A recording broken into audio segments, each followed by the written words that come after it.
Smudge on the saucer, Vance. Think our patrons pay for smudges? Henderson's voice, a low growl, meant my tips took the hit. Again. Rain lashed the cafe windows, mimicking the storm brewing inside. My brother's meds were overdue. The rent was, well, let's not go there. Then she walked in, dripping desperation, babbling French. Henderson waved her off.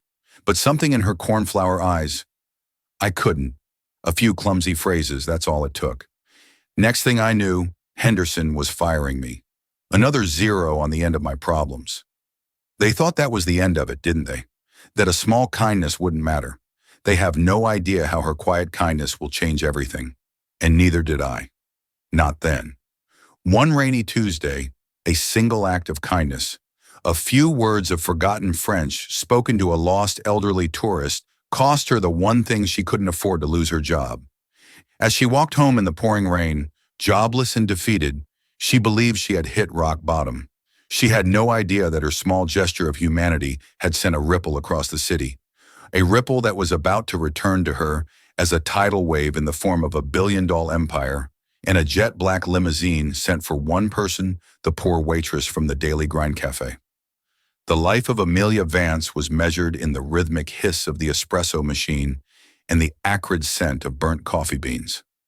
At 24, her dreams of curating art exhibits in sunlit galleries, a passion she'd pursued to the tune of a $70,000 student loan, had curdled into the reality of serving lukewarm coffee to impatient customers at the Daily Grind Cafe in the less glamorous part of downtown. Her uniform, a drab brown apron over a faded black t-shirt, always smelled faintly of grease and despair. Each morning she would stand before the cracked mirror in her tiny studio apartment, tying back her mousy brown hair, her blue eyes, once bright with academic ambition, now perpetually clouded with a weariness that went bone deep. The apartment itself was a testament to her struggle. A stack of red-stamped envelopes sat on her kitchen counter, a silent, menacing chorus of overdue notices. The rent, the electricity, the crippling student loan payment. But the most terrifying of all was the pharmacy bill. Her brother Leo was her world. At 16, he was all sharp angles and a brilliant, sarcastic wit. But his body was betraying him. A rare autoimmune disorder required a cocktail of medications so expensive they felt like a cruel joke. The latest refill was pending, and the pharmacist's last call had been polite but firm. Without payment, there would be no more medication. The thought sent a familiar spike of ice-cold panic through Amelia's chest. This Tuesday was particularly grim. A relentless gray rain lashed against the cafe's windows, mirroring the storm inside her. Her shift had started with a dressing down from her manager, Mr. Henderson, a man whose small stature was offset by a towering sense of self-importance. "Vance," he'd barked, his finger jabbing at a microscopic smudge on a saucer. "Is this your standard of excellence? Do you think our patrons pay for smudges? This comes out of your tips." It was an empty threat, but it set the tone for the day. Her tips were already abysmal. The lunchtime rush was a blur of mumbled orders, impatient glares, and the clatter of ceramic on cheap wood. She moved like an automaton, her smile a brittle facade. A businessman complained his latte was too frothy. A group of students camped out at a 4-person table for 3 hours, ordering only tap water and left a crumpled napkin in lieu of a tip. Each small slight felt like a paper cut on an already open wound. As the lunch rush subsided into the afternoon lull, Amelia was wiping down a sticky table when the bell above the door chimed. An elderly woman stood hesitating just inside rain, dripping from the hem of her elegant, albeit soaked beige trench coat. She looked utterly lost. Her silver hair was immaculately coiffed, and a simple pearl necklace graced her neck, but her face was a mask of sheer panic. Her eyes, a beautiful shade of cornflower blue, darted around the cafe, wide with confusion and fear. She approached the counter where Henderson was glowering over the day's receipts. She spoke, her voice trembling in a rapid-fire torrent of French. "Excuse me, Veer Sack." Henderson stared at her, his face a perfect picture of blank annoyance. "What English?" "Speak English," he snapped, waving his hand dismissively. The woman flinched, her panic intensifying. She gestured to her empty hands, then to her pockets, the words tumbling out faster, laced with desperation. "Monsac, Montellon, L'Hotel, Genepazu. I don't have time for this, Henderson muttered, turning away. Someone else deal with this. The other waitress, Chloe, actively avoided eye contact, suddenly fascinated by the coffee grinder. The few remaining customers looked on with a mixture of pity and impatience. The old woman looked as if she were about to burst into tears. And in that moment, something inside Amelia, something buried under months of exhaustion and hopelessness stirred. She saw not just a lost tourist, but a grandmother, a human being terrified and alone in a foreign place. She put down her cleaning rag, took a deep breath, and stepped forward. "Japu day, madame," Amelia said softly. "Japal and purse. I can help you, madam. I speak a little French." The elderly woman's head snapped toward her, her eyes locking onto Amelia's. For the first time since she had walked in, a flicker of hope broke through the panic on her face. The French words felt clumsy on Amelia's tongue, dredged up from a past that felt like another person's life. They were remnants of a scholarship year in Lyon, a time of art history and youthful optimism before the crushing weight of debt had dragged her back to reality. "Vraiment," the woman whispered, her voice thick with relief. "Really? Oui," Amelia confirmed, offering a small, reassuring smile. She led the woman away from the judgmental glare of the counter to a small, secluded table in the corner. "Tell me what happened." From behind the counter, Henderson's voice cut through the air like a whip. "Vance Table 7 needs their check. What do you think you're doing?" "Just a moment, Mr. Henderson. She's very distressed." Amelia called back, her voice firmer than she expected. She turned her attention back to the woman, ignoring her manager's huff of indignation. The woman, who introduced herself as Janov, explained her predicament in halting, panicked sentences. She had been on her way back to her hotel from a museum when she realized her hair's handbag, a gift from her late husband, was gone. With it was everything: her wallet, her identification, her phone, and the card with the hotel's name and address. She remembered the name of the museum, the Galerie d'Art Moderne, but had no idea how to get back there, or even what her hotel was called.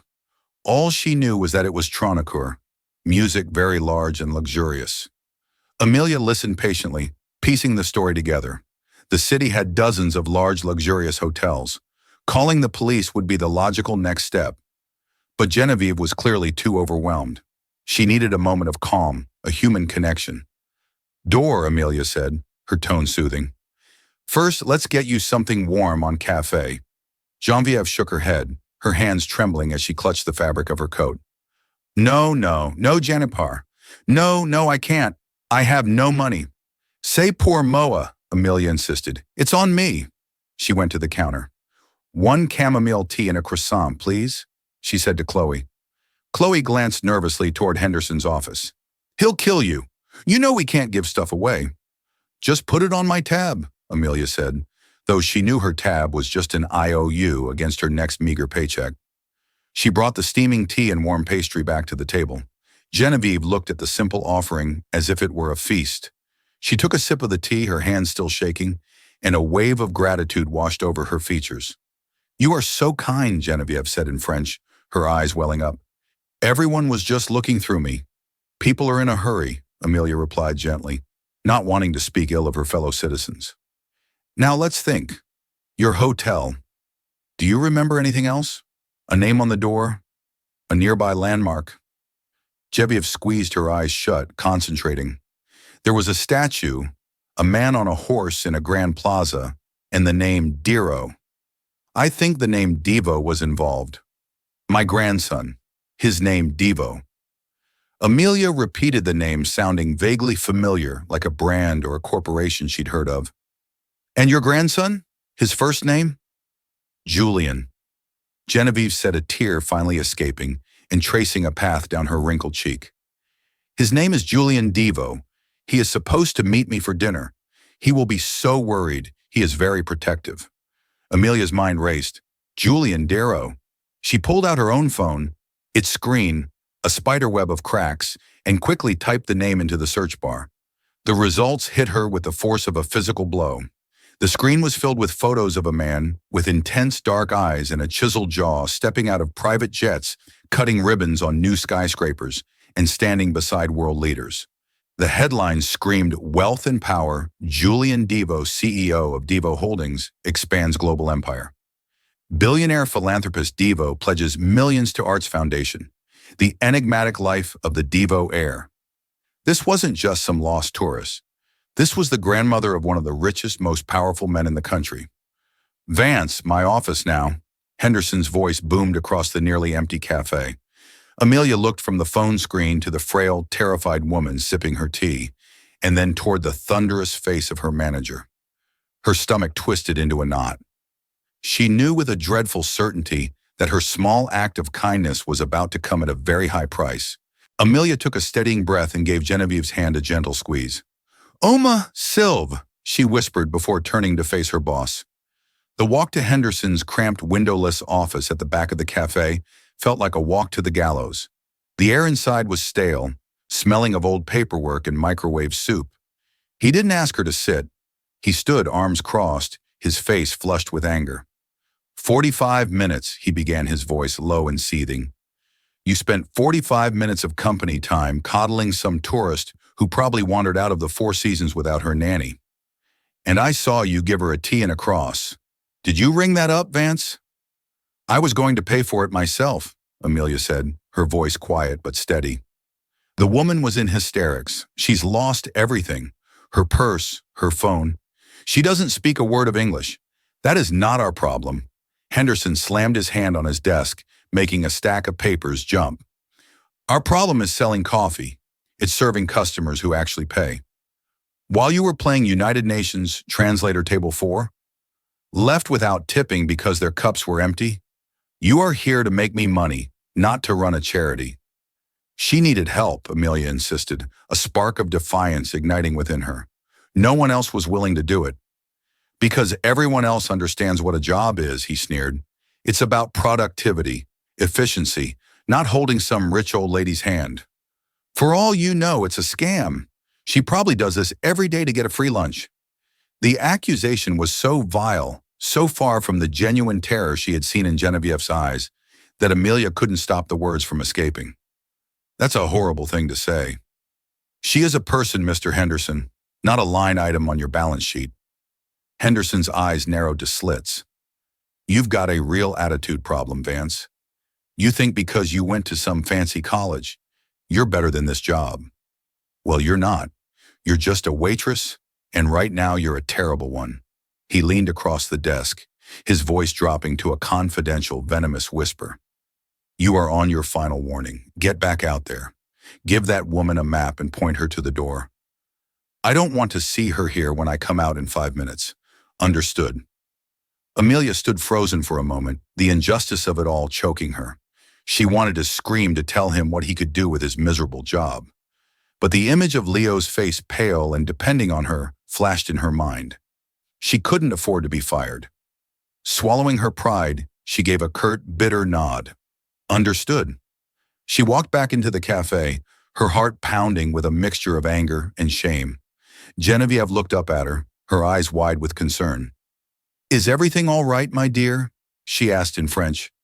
Amelia forced a smile that didn't reach her eyes. "Everything is fine," she lied. "Now let's figure this out." She knew she couldn't call the number for Devo Holdings from her own phone, with Henderson breathing down her neck. Her next move had to be decisive. She had to get Genevieve to a safe place. A taxi was the only option. She looked in her own worn purse, pulling out the contents of her wallet. There was a $10 bill and a few crumpled ones, her tips from the entire day so far. It was her bus fare for the rest of the week and her lunch money. Without hesitation, she folded the bills into a neat square. "Madame Dubois," she began, switching back to French, "I cannot reach your grandson from here, but I know of a very reputable and safe hotel not far from here. The Grand Majestic. It's on the same plaza as the statue you mentioned. I am certain they will be able to help you contact your family. A taxi can take you there directly." She pressed the money into Genevieve's hand. The older woman looked at the small, crumpled wad of cash and then back at Amelia, her eyes shining with unshed tears. "No, my child, I cannot take your money," she protested. "You have done too much already." "Please," Amelia insisted, closing Genevieve's fingers over the bills. "It is the fastest way. Your grandson is waiting for you. That is the most important thing. Just tell the driver the Grand Majestic Hotel. They will understand. She helped the frail woman to her feet and walked her to the door, pulling up the collar of her own thin jacket against the rain that was still coming down in sheets. She flagged down a passing yellow cab, the water soaking her hair and dripping down her face. She opened the taxi door and helped Genevieve inside, making sure she was settled. "The Grand Majestic Hotel, please," Amelia told the driver clearly. Genevieve reached out from the back seat, her hand surprisingly strong as it clasped Amelia's. "I do not know how to thank you. You are an angel. What is your name, my dear?" "Amelia. Amelia Vance." "Amelia." Genevieve repeated, her voice full of emotion. "I will not forget this. I will not forget you." Amelia watched the taxi pull away, its red taillights disappearing into the gray, rainy street. A profound sense of relief washed over her, immediately followed by a cold, hard dread. She turned around. Mr. Henderson was standing in the doorway of the cafe, his arms crossed, a smug, cruel smile on his face. He had seen the entire exchange, including the money. And in his eyes, she saw not the end of a shift, but the end of her job. "So not only did you waste an hour of company time, give away company product, but now I see you're passing cash to strangers," Henderson said, his voice dripping with mock disbelief. "What is this?" "The Amelia Vance Foundation for Bewildered Tourists." "I gave her my own money," Amelia shot back, her resolve hardening. The fear was still there, but it was now overlaid with a defiant anger. "It was my tip money for a cab." "Your tips?" Henderson scoffed. "Tips you earn on my property and my establishment, and you've just proven you're not only an inefficient employee, but a liability. What if she was a con artist? What if she sues the cafe for some perceived slight?" "You showed a staggering lack of judgment." He didn't need to say the words. She knew what was coming. It hung in the air between them, heavy and final. "Get your things, Vance," he said, his voice flat and devoid of any emotion. "You're fired. Your final paycheck will be mailed to you." The words hit her, but she felt strangely numb. It was the moment she had been dreading for months, and now that it was here, a bizarre calm settled over her. She didn't plead. She didn't argue. She simply turned, walked to the staff locker room, and gathered her meager belongings, her purse, her cracked phone, and a well-worn copy of A History of Impressionism she'd been trying to read on her breaks. As she walked out the front door, Chloe shot her a sympathetic, helpless look.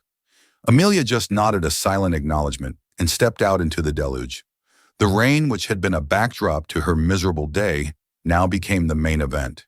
It plastered her thin jacket to her skin, sending shivers down her spine that had nothing to do with the cold. She couldn't afford a cab, and she'd given away her bus fare. Her apartment was a 40-block walkway, so she walked. Each step was heavy-laden with the weight of her failure. The city lights blurred through the rain-streaked curtain of her vision. The sounds of traffic, the blare of horns, the chatter of people huddled under awnings. It all seemed to be happening in another world. Her world had shrunk to the rhythmic slap of her worn-out sneakers on the wet pavement and the frantic, looping thoughts in her head. Fired. The word echoed with the finality of a slamming door, fired from a job she hated, but a job she desperately needed. How was she going to pay rent at the end of the month? How was she going to buy groceries? Leo, his name was a physical pain in her chest. The pharmacy, the medication. She had failed him. The one person she had sworn to protect, to provide for, and she had failed. She thought of their parents lost in a car crash 3 years ago, and the promise she had made to her weeping 16-year-old self at their funeral, that she would always take care of Leo. The memory was so vivid, it brought hot tears to her eyes, which mingled with the cold rain on her cheeks. She passed by the glittering storefronts of the upscale district, the same area where Genevieve's hotel was probably located. Mannequins draped in designer clothes stared out at her with blank, indifferent eyes. Warm light spilled from fancy restaurants where people laughed and drank wine, oblivious to the storm and to the invisible drowning girl walking past their window. She felt like a ghost haunting the edges of a world she could see but never touch. Her mind replayed the events at the cafe. Had she done the right thing? Every sensible part of her brain screamed no. She should have kept her head down, served the coffee, and taken the verbal abuse. It was the price of survival. But the image of Genevieve's terrified face wouldn't leave her. In that moment, helping her had felt like the only human thing to do. She had chosen compassion over caution, and now she was paying the ultimate price. By the time she reached her rundown apartment building, she was soaked to the bone and shivering uncontrollably. The lobby smelled of damp carpet and boiled cabbage. She trudged up the 3 flights of stairs, her legs aching, her spirit crushed. She unlocked the door to her small apartment and stepped inside. The first thing she saw was the stack of red envelopes on the counter. They seemed to mock her, their bold red letters screaming her failure. She dropped her purse and the book on the floor, the sound echoing in the silent room. She sank onto her lumpy sofa, the wet fabric clinging to her. She didn't have the energy to change. She just sat there dripping onto the worn cushions, staring at nothing. The city's gray light filtered through the window, casting long shadows across the room. This was it. Rock bottom. She was jobless, broke, and on the verge of being unable to care for her brother. The hope she had clung to for so long had finally been extinguished by the relentless, miserable reign of her life. She closed her eyes, a single desolate thought consuming her. What am I going to do now? And as she sat there engulfed in the deepest despair she had ever known, she heard a sound from the street below. It was a sound so alien, so out of place in her crumbling neighborhood, that for a moment she thought she was hallucinating. It was the low, powerful, almost silent purr of a high-end luxury engine. Amelia ignored the sound at first, dismissing it as a car passing through, but the purr didn't fade. It stopped idling directly in front of her building. Curiosity, a ghost of an emotion she thought she'd lost, pricked at her. She dragged her weary body off the sofa and peered through the grimy window pane, wiping away a patch of condensation. What she saw made her blink and blink again. Parked at the curb, taking up nearly 2 spots, was a car that didn't belong in her universe. It was a long, impossibly sleek jet black sedan. It wasn't just a nice car, it was a statement. The paint gleamed like polished obsidian, even in the dim rainy twilight, the chrome accents catching the light of the street lamp like scattered diamonds. She recognized the iconic double emblem on the hood, a Mercedes Maybach, a car that cost more than her apartment building. Her first thought was that it was lost. A wealthy driver must have taken a wrong turn and ended up in this forgotten corner of the city. But then the passenger side door opened. A man emerged holding a large black umbrella. He was tall and impeccably dressed in a charcoal gray chauffeur's uniform, complete with a cap and black leather gloves. He moved with an unhurried formal grace that was as out of place as the car itself. He didn't look lost. He looked like he had arrived at a precise destination.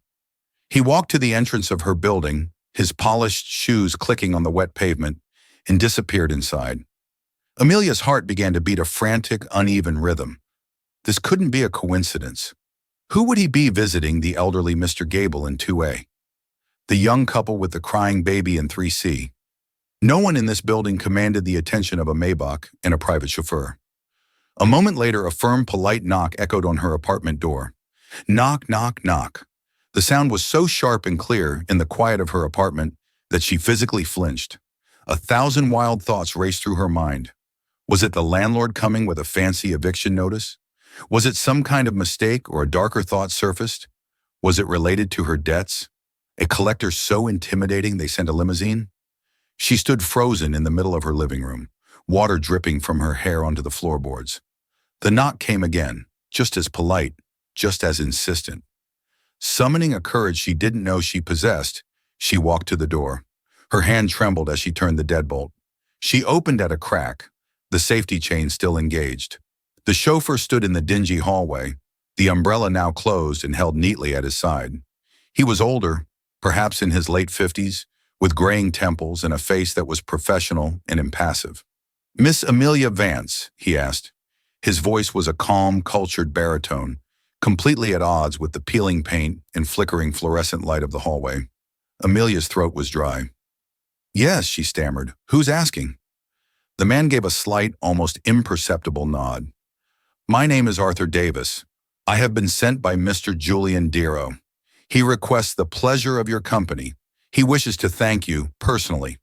The name hit her like a jolt of electricity. Julian Devo, the billionaire, Genov's grandson. It was real. Genov had made it to the hotel. She had told him. Amelia's mind was a maelstrom of confusion. Thank me for what? How did you even find me? Mrs. Dubois was most insistent. Mr. Davies explained, his expression unchanging. She described you in the cafe in great detail. Mr. Devo's associates are very resourceful. He is waiting for you now. If you'll be so kind as to gather your things, I am to escort you to his estate. His estate? The words sounded like something from a novel. Amelia looked down at her soaked, shabby clothes at the puddle forming around her feet. She thought of her messy apartment, the stack of bills on the counter.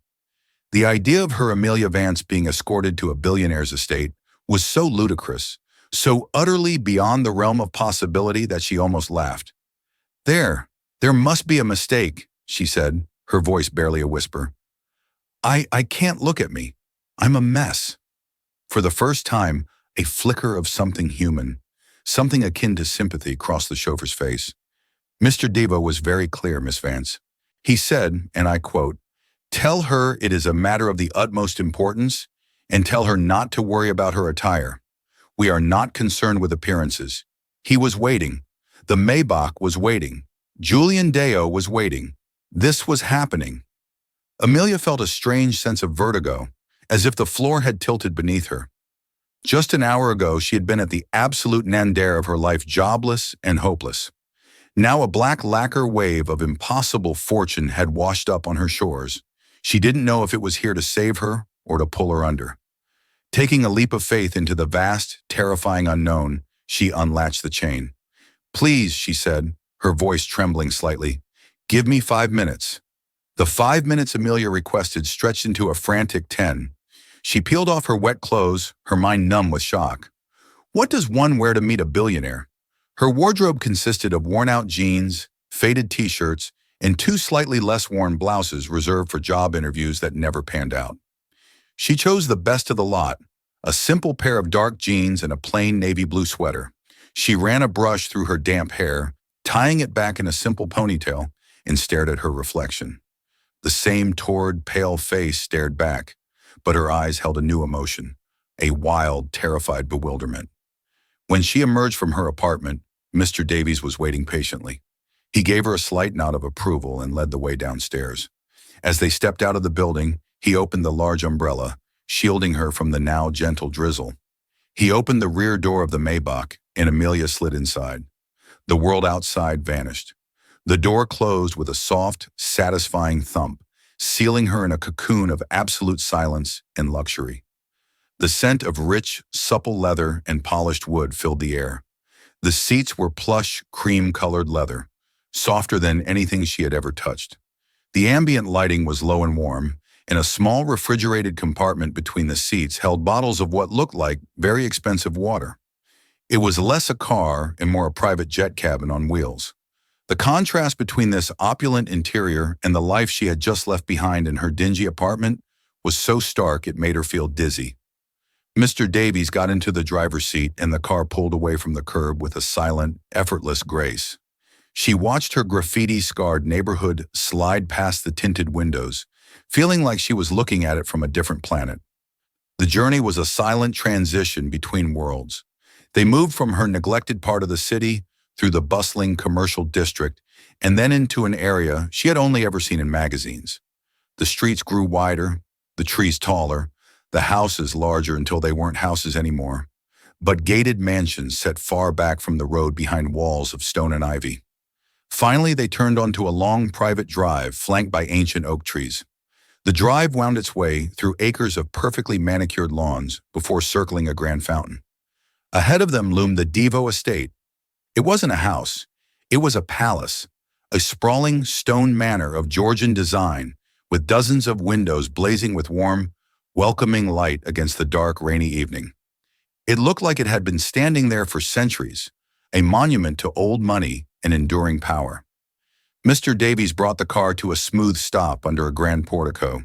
As soon as he did, the massive oak front doors opened, and a man in a tailored black suit stepped out. He wasn't a butler. He looked younger, more like an executive assistant with a sharp, intelligent face. "Miss Vance," he said, his tone polite but businesslike, as Mr. Davies opened her door. "Welcome. My name is Robert Prescott. I am Mr. Devo's chief of staff. He is waiting for you in the library. Please follow me." Amelia followed him through the doors into a cavernous, two-story foyer with a marble floor and a sweeping double staircase. A breathtaking crystal chandelier hung from the coffered ceiling, casting a dazzling light over everything. Priceless-looking paintings in ornate gold frames adorned the walls. Every surface gleamed. It was more magnificent than any museum she had ever visited. She felt small and utterly out of place, her worn-out boots squeaking faintly on the polished marble. Prescott led her down a long, quiet hallway and stopped before a pair of tall, carved mahogany doors. He knocked once, then opened them. "Miss Vance has arrived, sir." He stepped aside, gesturing for her to enter. Amelia took a hesitant step across the threshold and into the library. The room was vast and majestic. Floor-to-ceiling bookshelves filled with leather-bound volumes lined every wall. A fire crackled merrily in a large carved stone fireplace, casting a warm, flickering glow on the room. In the center of the room, standing before the fire with his back to her, was a tall man holding a glass of what looked like whiskey. He turned slowly. It was him, Julian Dio. He looked exactly as he had in the photos online, but the images hadn't captured the sheer intensity of his presence. He had dark, penetrating eyes that seemed to see right through her, a strong jaw and an air of coiled energy of a man accustomed to command. He was wearing a simple dark cashmere sweater and tailored trousers, casual attire that probably cost more than her entire year's rent. "Miss Vance," he said. His voice was deep and smooth, with a quiet authority that filled the grand room. "Thank you for coming. Please sit." He gestured to one of the plush leather armchairs arranged near the fire. Amelia perched on the edge of the seat, feeling like a sparrow that had accidentally flown into a lion's den. Julian Dio didn't sit. He remained standing by the fire, studying her with an unnerving, analytical gaze. For a long moment, the only sounds were the crackling of the fire and the frantic beating of her own heart. "My grandmother," he began, his voice cutting through the silence, "believes you are an angel?" Amelia shifted uncomfortably. I just did what anyone would have done." "No." He counted, his voice sharp and precise. "You did what very few people would have done. My security team pulled the surveillance footage from the cafe. I watched it. I saw the other customers ignore her. I saw your manager's contempt. I saw you spend nearly an hour of your time you were being paid for, to calm a frightened old woman." He took a step closer. "Then I had my team investigate further. I know you were fired, and I know why. I also know that the $12 you gave my grandmother for the taxi was likely the last of the cash you had on you. My grandmother is the matriarch of a family with a net worth that is difficult to comprehend, and today she was saved by the kindness of a waitress who gave her the last of her bus fare." He paused, letting the weight of his words sink in. "What you might not know, Miss Vance, is that my grandmother has the early stages of Alzheimer's. Her memory comes and goes. She gets confused easily, especially in unfamiliar places. Her getting lost wasn't just an inconvenience, it was incredibly dangerous. You didn't just help a lost tourist, you may very well have saved her life." The revelation hit Amelia with surprising force. The situation was far more serious than she had imagined. Is she all right?" Amelia asked, her concern genuine. A flicker of warmth entered his eyes. "She is. She's resting upstairs. She was very tired, but she wouldn't rest until she knew I had found you. She made me promise." He finally moved from the fireplace and sat in the armchair opposite her, leaning forward, his gaze never leaving her face. The full force of his attention was overwhelming. "So, Amelia Vance," he said, using her first name for the first time, "I find myself in your debt, a debt I fully intend to repay. But a simple check feels insufficient. It would be a transaction, and what you did today was not transactional. It was human. So, I have a proposition for you instead." Amelia stared at him, her mind a frantic scramble of confusion and adrenaline. A proposition. The word hung in the opulent air of the library, feeling both official and deeply ominous. She had braced herself for a perfunctory thank you, perhaps the offer of a cash reward that she would awkwardly accept. She had imagined a check being slid across a polished table, a sum that might keep the wolves from her door for a month or two. But the way Julian Deo was looking at her with that focused analytical intensity told her this was something else entirely. This wasn't a transaction, it was a reckoning. "I've had a rather productive few hours, Miss Vance," he began, his voice a low controlled hum that seemed to absorb the sounds of the crackling fire. "When you're attempting to locate one person in a city of millions based on a first name and a description of a cafe uniform, you find that my organization can be exceptionally thorough. We learn a lot in a very short amount of time." He took a step away from the fire, moving into the center of the room. The maneuver subtly shifted the power dynamic, making her feel even more like a specimen under his microscope. "For instance, I know about the Bachelor of Arts in Art History from Northwood University. Graduated summa cum laude, a truly impressive achievement. I know about the scholarship year you spent in Lyon, which of course explains your impeccable colloquial French. My grandmother commented on it specifically. She said you spoke like the sun on the Amelia's hands clenched in her lap." This was a terrifying level of detail. He wasn't just a grateful grandson. He was a man who commanded an information emperor, and he had aimed it squarely at her. And he continued, his voice dropping a fraction, becoming more personal, more piercing. "I know about your brother, Leo. I know about his diagnosis, his treatment regimen, and the crushing, unconscionable cost of the medications required to keep him healthy. That was the blow that landed. It wasn't just an invasion of her privacy. It was an intrusion into the most sacred, painful part of her life, the fear and exhaustion she held at bay every single day. She felt her defenses crumble, a hot flush of shame and fear rising in her cheeks. He knew her deepest vulnerability. "Your current circumstances," he stated, not with pity, but as a matter of fact, "are a gross misuse of your potential. You possess a specialized education, a rare linguistic skill, and a demonstrable capacity for compassion. Yet you were serving coffee in an establishment where your manager values a clean saucer more than a person's well-being. The system that was meant to reward your intelligence and hard work has instead buried you in debt and forced you into a corner. I, on the other hand, have a problem. A problem that your unique and frankly overqualified skill set is perfectly, almost poetically suited to solve." He paused, letting her absorb the dizzying shift from her exposed past to his mysterious future. "My grandmother Genevieve," he said, his tone softening with genuine affection, "requires a companion. Let me be very clear, not a nurse. She has a round-the-clock medical team, the best specialists money can buy. They monitor her health. They administer her medication.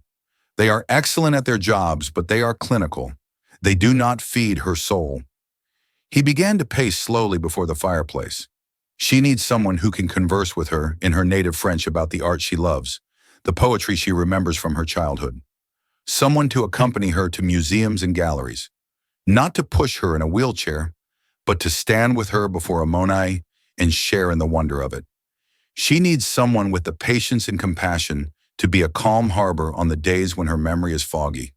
When the world becomes a confusing and frightening place, she needs a friend, a confidant, someone who sees Genevieve, the woman, not just the patient or the matriarch." He stopped his pacing and turned to face her directly, his dark eyes locking onto hers, holding her captive. "She needs someone exactly like you, Amelia." The proposition laid bare was so audacious, so far beyond the realm of anything she could have conceived, that Amelia could only stare back in stunned silence. Her brain simply refused to process it. A waitress, a fired waitress. He wanted to hire her to be the companion to a billionaire's grandmother. "But she finally stammered, the words feeling thick and clumsy in her mouth. "I have no experience. I'm not a caregiver. I'm not qualified. I just work. I worked in a coffee shop." Your qualifications were on full display this afternoon, Julian countered instantly, his voice sharp and decisive, cutting through her self-doubt. Consider it the most unconventional job interview of your life. You were presented with a distressed, confused individual in a high-stress environment. You managed the situation with calm and empathy. You navigated a language barrier. You prioritized a human being's well-being over your own job security. You were resourceful, compassionate, and you acted with profound integrity. Those are not skills you list on a resume. Those are qualities of character. They are precisely the qualifications I am looking for. He walked over to a formidable mahogany desk in the corner of the library and picked up a single sheet of paper. The position naturally comes with compensation. Your starting salary would be $200,000 per year. The number was so astronomical it felt like a joke. It didn't even register as real money. It was a concept, a dream. Her mind tried to do the math what it would mean for the bills, the debt, Leo, and short-circuited. It is a live-in position, he continued as if discussing the weather. You would have a private suite of rooms in a separate wing of the estate. It has its own living area, kitchenette, and entrance. All meals, transportation, and other living expenses are, of course, covered. He was building a fantasy brick by gilded brick, but Amelia was still trapped in the foundation of her own reality. It was too much, too fast. There had to be a catch. He seemed to read her mind. He put the paper down and walked back towards her, his expression turning deadly serious. He had saved the most crucial piece for last. But none of that is the most important part of this offer, he said, his voice low and deliberate. My company, Devo Holdings, self-insures. We have one of the most comprehensive corporate healthcare plans in the world. It is a benefit I extend to all my personal staff and their immediate dependents. As my employee, your family would be covered. He let the words hang in the air. All of your brother's medical expenses, Amelia, his treatments, his prescriptions, any specialist he needs to see anywhere in the world, it will all be taken care of completely. There will be no more worrying about co-pays, no more fighting with insurance companies, and no more calls from the pharmacy. It will simply be handled. That was it. That was the moment the dam broke. The constant gnawing terror she had lived with for 3 years. The fear of a denied claim of a missed payment of the day she couldn't afford the medicine that kept her brother alive. It didn't just lessen, it shattered. It evaporated. A weight so immense she hadn't realized its full crushing pressure was lifted from her soul in a single breathtaking instant. A sob escaped her lips, a raw, ragged sound she couldn't contain. Tears she hadn't known she was holding back began to stream down her face hot and fast. They were not tears of sadness or self-pity, but of overwhelming, earth-shattering relief. Through the blur, she whispered the one word that encapsulated all her disbelief. Why? Her voice was hoarse. Why would you do all of this for me? I'm a complete stranger. Dr. Bonso. Julian Devo looked at her, and for the first time the intimidating billionaire facade fell away, completely revealing the fiercely protective grandson underneath, and a man who understood the currency of kindness in a world that seldom valued it. In my world, Miss Vance, almost every interaction is transactional, he said, his voice now quiet and filled with a surprising sincerity. People want something from me. My money, my influence, my time. It is a constant negotiation. Today my grandmother was lost and terrified. She had nothing to offer anyone. She was, for all intents and purposes, invisible. But you saw her. You didn't ask what she could do for you. You didn't weigh the cost to your job. You simply saw another human being in distress, and you helped her. You treated her with dignity. He gestured around the magnificent silent room. I can buy anything, Amelia, art, buildings, companies, but I cannot buy genuine, selfless kindness. You gave that to my family freely. So this isn't charity. This is me paying a debt. And frankly, considering you may have saved the most important person in my life, I believe I'm getting the better end of the deal. He stood silently, giving her a moment. The choice was obvious. It wasn't a choice at all. It was a rescue, a new beginning, a miracle born from a cup of chamomile tea. Amelia wiped her tears with the back of her hand. She rose to her feet, her legs feeling stronger and steadier than they had in years. She looked the most powerful man she had ever met, directly in the eye, her own gaze clear and resolute. I accept, she said, her voice unwavering. Thank you. When do I start? A genuine, brilliant smile transformed Julian Devo's face, reaching his eyes and erasing the last traces of his corporate armor. Tomorrow, he said, extending a hand. Welcome to the family, Amelia. Amelia's story is a powerful reminder that our true worth is not defined by our bank account or our job title, but by the compassion we show to others. In her darkest hour, when she felt most invisible, a simple act of human kindness became a beacon that led her out of the storm. It shows us that you never ever know the impact a small gesture can have. The kindness you give away so freely might just be the one thing that comes back to save you. It's a testament to the idea that doing the right thing, even when it costs you everything, can sometimes lead to rewards beyond your wildest dreams. If this story inspired you or restored a little bit of your faith in humanity, please show your support by hitting that like button. Share it with someone who might need to hear a story of hope today. And most importantly, subscribe to our channel and turn on notifications so you won't miss our next story. What's the kindest thing a stranger has ever done for you? Let us know in the comments below. We read every single one. Thank you for listening.